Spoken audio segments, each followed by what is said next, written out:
അല്ലാഹുവിനെ നല്ല ഓർമ്മയുള്ള മനുഷ്യനാണെങ്കിൽ അവനെത്ര പ്രതിസന്ധിയിൽപ്പെട്ടാലും റബ്ബ് സുബ്ഹാനഹു വ തആല അവന് നല്ല ഐശ്വര്യം നൽകും, നല്ല കേൾപ്പ് നൽകും.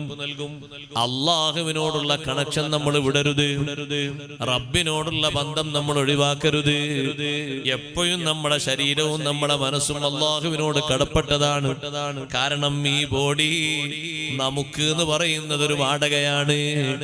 ഇതിന്റെ ഉടമസ്ഥൻ, ഇതിന്റെ ഖാലിഖ് റബ്ബ് സുബ്ഹാനഹു വ തആലയാണ്. എന്റെ ശരീരം എന്റെ കഴിവ് കൊണ്ട് വളർന്നതല്ല, ഞാൻ ഉദ്ദേശിച്ചിട്ട് വികസിച്ചതല്ല. മാറ്റങ്ങൾ എന്റെ സംഭാവനയല്ല, എല്ലാം തന്നവനും വളർത്തിയവനും വികസിച്ചവനും ഖാലിഖായ റബ്ബാണ്.